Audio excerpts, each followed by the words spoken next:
Mitch McConnell thought a cruel insult about race would bury Jasmine Crockett, branding her and millions of black voices as unworthy. Instead, she ripped his attack wide open, exposing the truth he could never run from.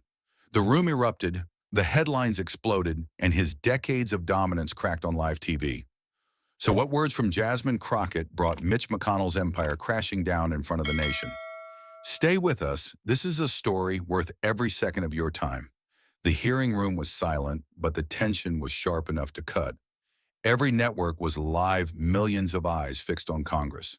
Mitch McConnell sat in the chair of power, his face carved in stone lips curled in a cold smirk. His eyes locked on Jasmine Crockett like a predator, ready to strike, prepared to teach the young black congresswoman her place. He tapped his finger on the desk, slow and deliberate, as if daring her to step forward. Then the doors swung open. Jasmine entered, shoulders, straight eyes burning beneath the glare of cameras. The flashbulbs exploded, catching her steady walk, the steel in her composure calm but coiled. Reporters leaned in, whispering, "This is the clash, no mercy today." Everyone felt the storm rising. They didn't know the words that would follow, but they knew one thing: America was about to witness a collision that would shatter the walls of power. The silence after Jasmine's entrance had barely settled when McConnell leaned toward the microphone, his face twisted with disdain.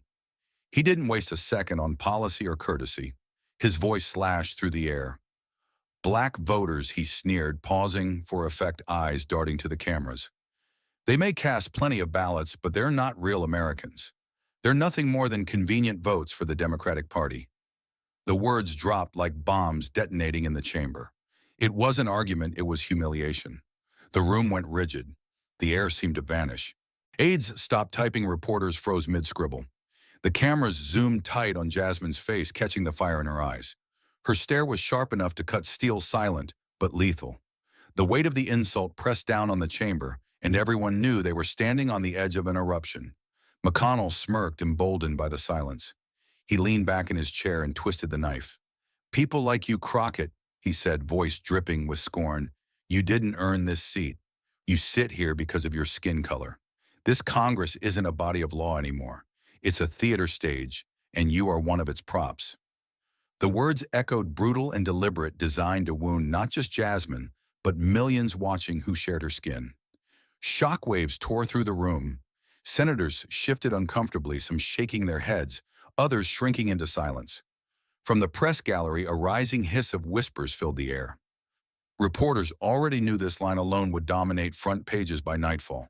But McConnell's expression stayed carved in arrogance, as if daring Jasmine to respond, waiting to crush her beneath his power. Her knuckles whitened around her folder. She took one deep breath, her voice calm but burning.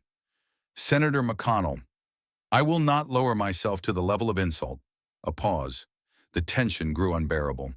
Then her voice sharpened, carrying like a thunderclap. "But I will show this nation who has truly turned skin color into a political weapon." The chamber shifted, every head turning toward her. She pressed a button. The screen behind her blazed to life. Numbers and charts from the Department of Justice lit the wall like an indictment. "Here is the truth," Jasmine said, her voice rising. "Since 2013, after Shelby County versus Holder gutted protections, Republican-led states have purged over 2 million voters of color.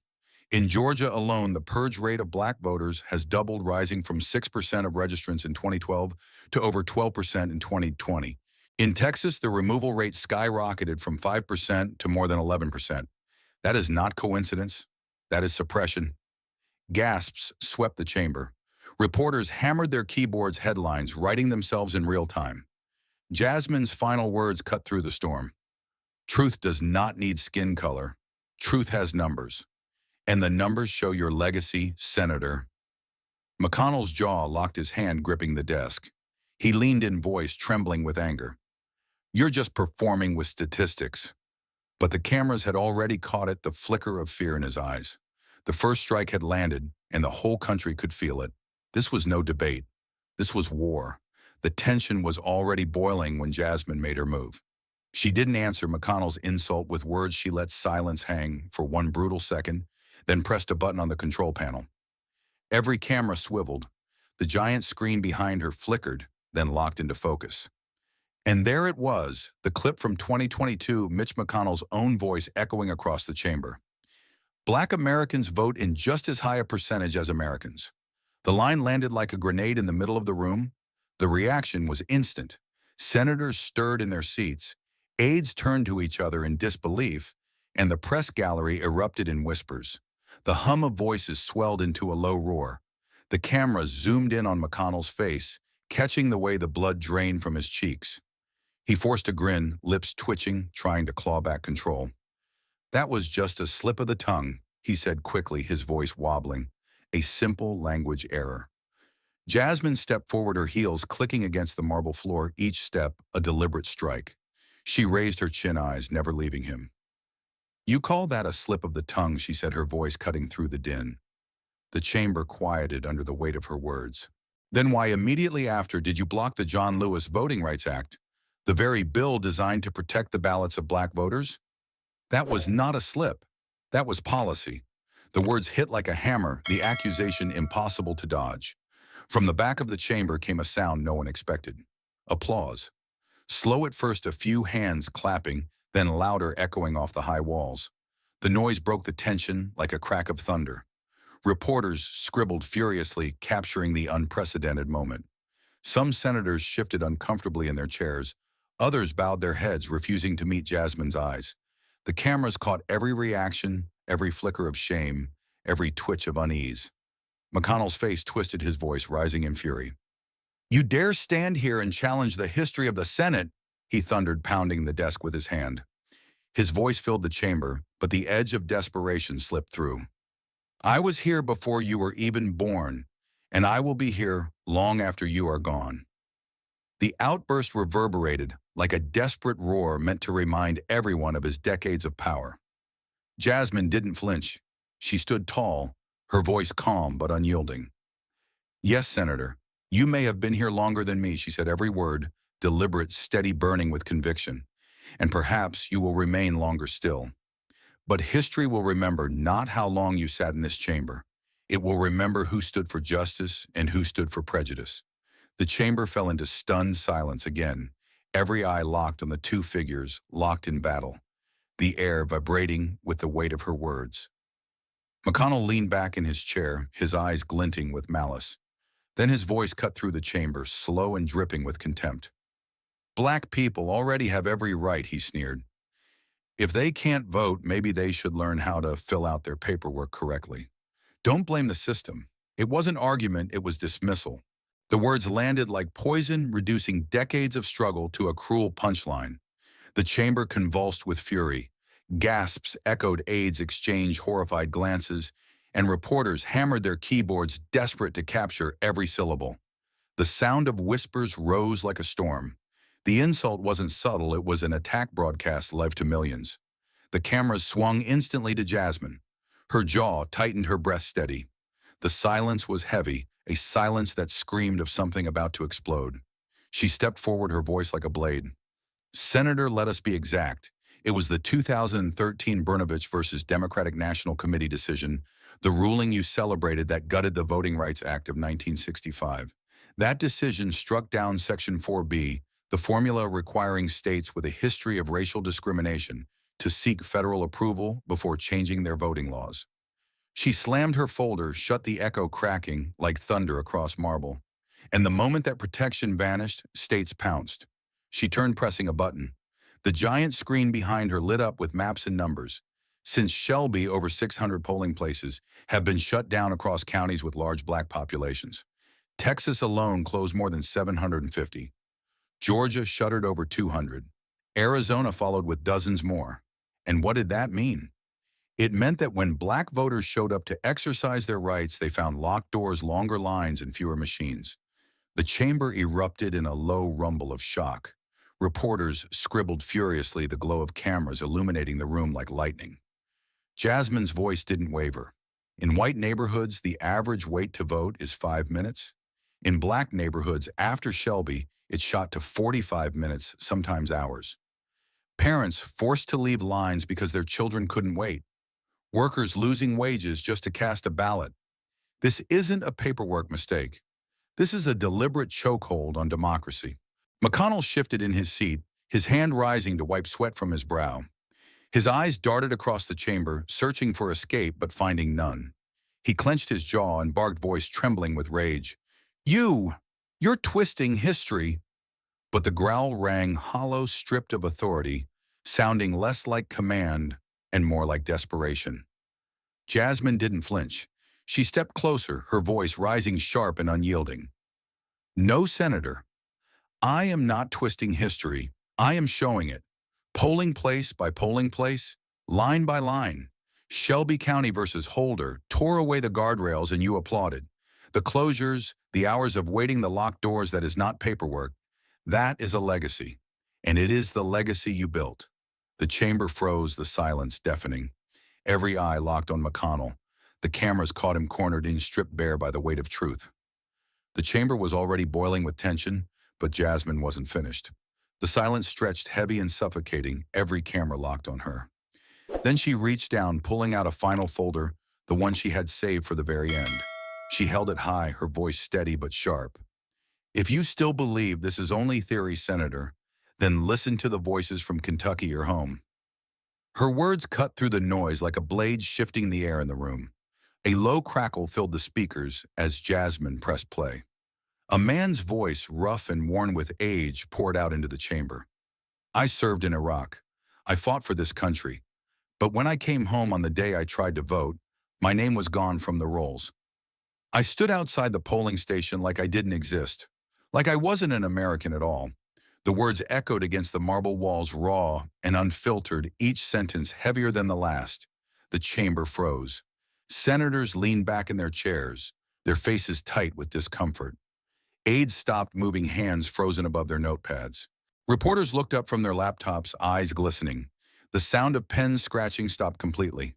Some in the gallery bit their lips, others shook their heads. And then it happened. One journalist in the front row lowered his camera, wiping away tears before lifting it again. The testimony wasn't statistics. It was pain alive and undeniable. Jasmine stood firm, her gaze locked on McConnell. "Senator, you can argue with me. You can dismiss numbers twist.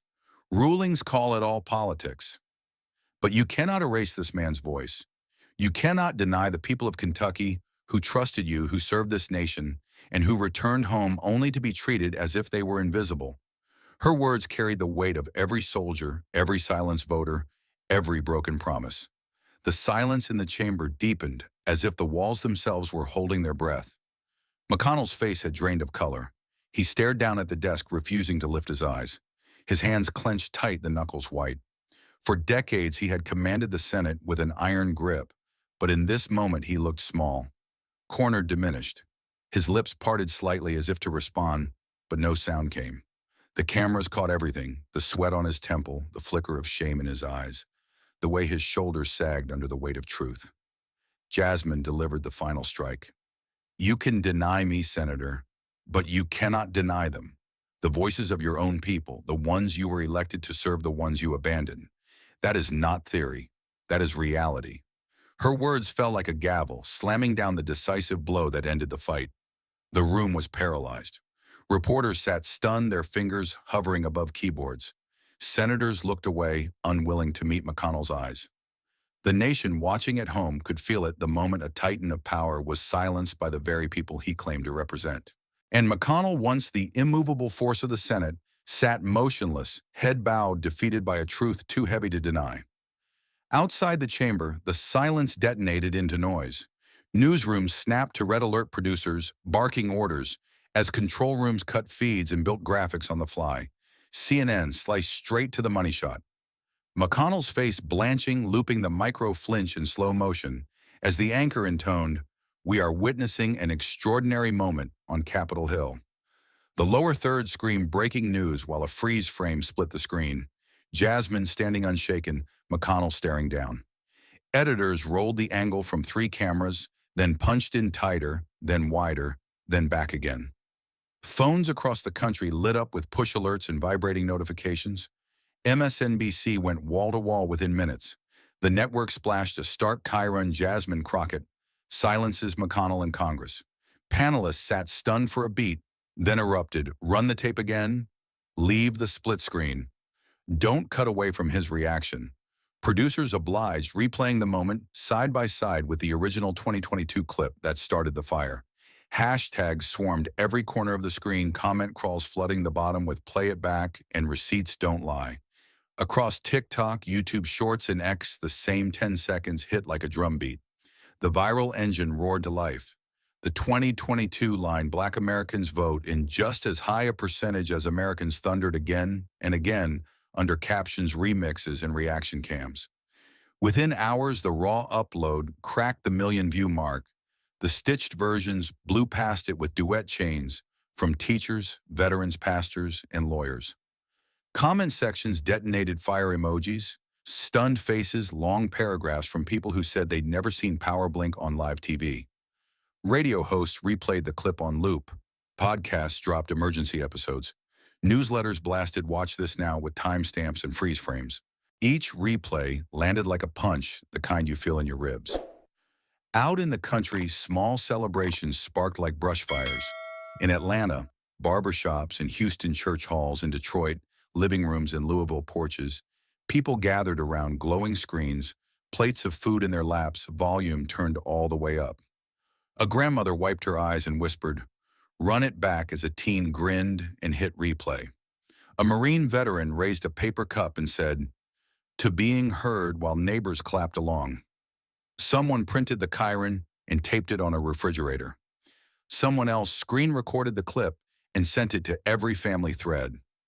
Pride moved through the rooms like music, soft at first, then loud, while the same 10 seconds looped and the headlines kept flashing, and the country watched the moment repeat until it felt carved in stone. The clip kept pounding across the airwaves, and the machinery of Washington jolted into motion. Democratic leaders convened an emergency war room, whiteboards filling with vote counts, timelines, and floor strategy. "Put the John Lewis bill back on the calendar," a whip snapped, and staffers sprinted to draft the new notice. Committee chairs locked in a rapid-fire hearing schedule, promising a clean markup and a primetime floor debate. Outside advocates ringed the Capitol with signs and camera crews chanting into live mics. Inside, phones screamed. Constituents demanded action, and for once the building listened. By afternoon, co-sponsors piled up like dominoes. Fresh statements rolled out in tight, disciplined waves. "We are moving now. No more delays. This is the moment." Draft amendments were stripped of poison pills. The message was momentum, not mess. Voting rights lawyers circulated memos mapping a path to enforcement, while union and faith leaders promised a turnout push. "We're not just introducing it," a strategist said, jaw set. "We're passing it in the sunlight with receipts on screen." Across the aisle, a handful of Republicans felt the ground tilt under their feet. Phone banks lit up in suburban districts. Donors asked uncomfortable questions. Town halls turned raw. A moderate senator cleared his throat on cable news. "We should explore election reforms that restore confidence for everyone." Another murmured, "We need to fix wait times and access careful words, but words all the same." Reporters smelled the shift and swarmed, pressing the same question. "Will you vote yes?" Staffers dodged, hedged, and begged for time that the news cycle refused to grant. McConnell's orbit flickered like a failing grid. Aides huddled in corners, drafting talking points, then shredding them minutes later. Pollsters delivered grim decks. Favorables slid, intensity collapsed, and the base looked rattled.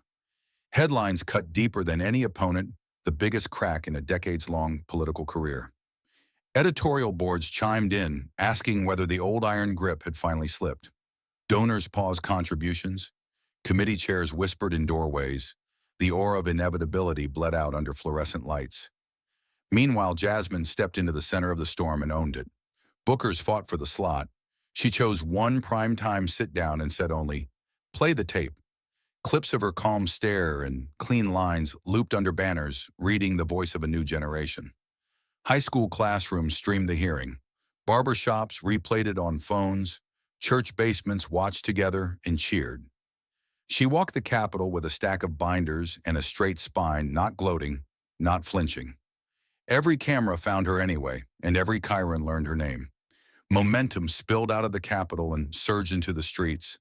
Registration tables popped up in church foyers, barbershops, union halls, and corner bodegas, staffed by volunteers with clipboards and bright vests. Lines wrapped around community centers as families came together. Grandmothers with folding chairs, teens with phones out, veterans in caps ready to put their names on the rolls. QR codes flashed on flyers and phone screens. Sign-ups pinged in real time like a heartbeat. Bring your ID, bring a friend, organizers called through bullhorns. The clip of Jasmine's takedown rolled on loop from a portable speaker drawing heads and hushed wows. Civil rights groups moved like a well-drilled unit. They hosted rapid-fire workshops in school gyms and library basements, opening with Jasmine's 10-second knockout and moving straight into action steps. Trainers laid out the basics, precinct maps, early vote windows, provisional ballot rules, hotline numbers. Lawyers ran mock scenarios. You arrive and your name isn't listed. Here's what you say. Here's what you sign. Here's who you call. Tech teams set up laptops for on-the-spot registrations and address checks. When the lights dimmed, the room watched the clip one more time, and the applause felt like a promise never again. On campuses, the mood turned electric. Black student unions painted banners, chalked sidewalks, and blasted the video on outdoor screens before movie night. A freshman lifted a megaphone and read the line that spread across handmade posters. No more silence. Jasmine spoke for us. Dorm windows lit up with the same words in paper cutouts. Residence advisors pushed voter info into group chats. Professors gave 5 minutes at the start of class for signups. Drum lines led march to the mailbox events with absentee envelopes held high. In every hallway, the refrain echoed short, sharp, unforgettable. No more silence, Jasmine spoke for us. Back in Kentucky, small protests sparked in courthouse squares and on courthouse steps. Retirees in denim jackets stood beside warehouse workers on lunch break, passing around markers and poster board. A woman in a Coal Town parking lot held up a hand-lettered sign that read, "McConnell does not represent us." The phrase appeared on church notice boards, on feed store windows, on the back glass of pickup trucks, written in soap. Local TV crews panned across the crowds, quiet, stubborn, unafraid. A man with a faded army patch spoke into a mic, voice steady. "We just want our vote to count. That's it." The clip kept pulsing through all of it, binding the scenes together like a drum beat. At cookouts, families propped phones against salt shakers and played the moment before passing around plates. At bus stops, strangers swapped links and compared polling place wait times.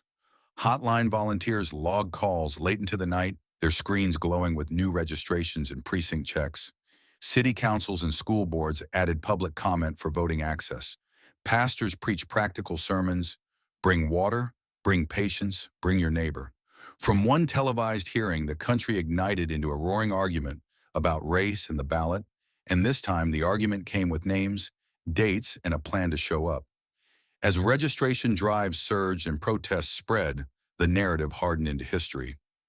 Political scholars went on air and filled op-eds with comparisons, stacking Jasmine's standoff beside the Montgomery bus boycott, the Edmund Pettus Bridge in Selma, and the March on Washington.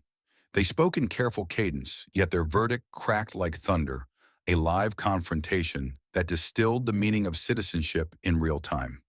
Clips from the hearing ran in split screen beside grainy reels of marchers, and the visual rhyme made the studio lights seem to hum. One professor said, "What matters is the fusion of courage and proof," and another answered, "This is a teachable pivot principle under pressure." They agreed on the headline point: the country had watched a modern civil rights tableau unfold at a witness table without a single baton raised. Newsrooms followed with headlines that flared like signal fires. Without hedging, anchors introduced Jasmine as the new flame of Congress, a phrase that leapt from lower thirds to homepages to push alerts in minutes. Editorial boards cast her calm as the heir to Rosa Parks' quiet defiance, and Martin Luther King Jr.'s moral thunder, the same spine carried into a new century. Morning shows booked historians who nodded through the montage and said, "Continuity matters, this is it," while producers rolled side-by-sides of the moment and the movement. Fact boxes traced the lineage from bus seats to ballot lines, from sermons to subpoenas, from megaphones to microphones. Every segment ended the same way, with the clip, the pause, and the room remembering how truth can still change the temperature. Then came the photograph, the frame that welded the day into memory.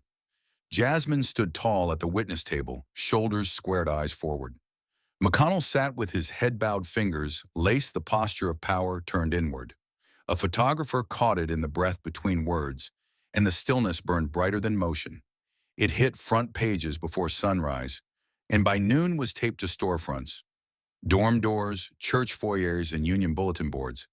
In barber chairs and bus shelters, people held their phones up and whispered, "That's the one," as if naming a constellation. The image traveled faster than arguments, and no caption could blunt its charge or dim its stubborn, steady light. By evening, panels spoke in the past tense, as if the page had turned while the cameras were still warm. District lesson plans slotted the hearing under civics, pairing the clip with worksheets and a prompt about conscience. A museum requested the microphone and the nameplate, while an archivist logged the timestamp. Teach-ins settled on a title for the chapter: "The Day a Black Congresswoman Forced the Senate Leader into Silence with the Truth." Press kits repeated the line until it felt engraved in displays stacked sign-up forms beside photographs from the movement. What began as a clash in one room now stood as a marker on the national timeline, a brass tack pressed into the map so no one could claim they missed the turn. From the photograph that sealed the moment into history, the camera returns to the room where it happened. The lights are still hot, humming like a live wire. McConnell sits, unmoving, lips pressed thin, the microphone before him, mute and useless. Across the table, Jasmine stands upright, shoulders squared, the beam of the TV lamps wrapping her like armor. The contrast is stark: power slumped versus principle standing. It's the kind of image that tells the truth without a single word. The press scrum inches closer, boom mics drift in, and the room holds its breath. Jasmine doesn't flinch. She leans to the mic and lets her voice carry. "I am not fighting for myself. I am fighting for the millions of citizens who have been forced into silence because of their skin color." The words arrive simple, clean, and final, as if they have been waiting years to be said. A few pens stop moving. A few throats catch. Outside, a cheer erupts as the line hits every phone at once. She doesn't linger on applause. The message is the point. Skin color is not an excuse to take anyone's dignity, to deny anyone's citizenship, to shrink anyone's voice.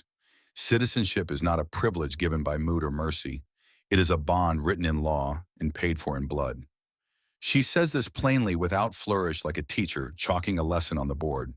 It lands heavier than rage because it is anchored in something weightier than fury. The lights buzz on as if agreeing. There is a quiet lesson inside the spectacle, and Jasmine names it without naming herself. Strength is not a title, not a gavel, not a chair with a plaque on it. Strength is not the count of birthdays or the weight of decades. Strength is truth you can hold up to the light, and courage that refuses to look away when the light gets harsh. That pairing, truth and courage, shreds the old calculus of status. In the harsh brightness, it is obvious who is standing and why. She points not with a finger, but with memory, numbers, tapes, timelines, receipts. Truth is not volume. Truth is verification.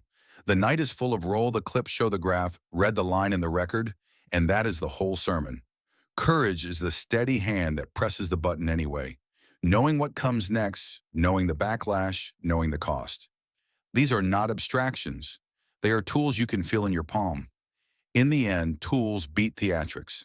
The cameras pan to the press row, then back to the desk where the contrast still holds. McConnell's silence no longer feels commanding. It feels exposed, like a monument with the plaque scraped clean. The old playbook delay, deflect, diminish, sits there like a dull blade. Across from it, Jasmine's posture says something different. Keep the record straight, keep the receipts visible, keep the door open for those still outside. The lesson is portable enough to carry home in a pocket. The room recognizes it and goes still. Outside the building, the noise becomes a chorus. People repeat the sentence because it is easy to remember and impossible to dodge. I am not fighting for myself. I am fighting for the millions of citizens who have been forced into silence because of their skin color. The line functions like a key, unlocking something old and heavy. Parents text it to their kids. Teachers put it at the top of tomorrow's lesson plan. It is not a slogan. It is a standard. Now the ending must do what endings are supposed to do: close the door without killing the light. A nation can be shattered by revelation and steadied by resolve at the same time. The shock is real. No one pretends otherwise. But shock is not the final word. Not when people have the vocabulary of proof and the habit of courage. The hearing did not invent those things. It simply reminded everyone where they were kept. In truth, the country had been practicing for this sentence all along. Jasmine looks into the cameras once more, not to grandstand but to anchor the point. Skin color will not be silent. The phrase sounds like a promise because it is one brief enough to write on a hand, but large enough to hang over a century. It does not threaten, it insists. It does not beg, it belongs. And in that insistence, a path appears that does not require permission. The lights finally begin to cool, but the temperature outside keeps rising. In living rooms and union halls and classrooms and sanctuaries, people repeat the lesson until it becomes muscle memory. Dignity is not a favor. Rights are not a favor. Representation is not a favor.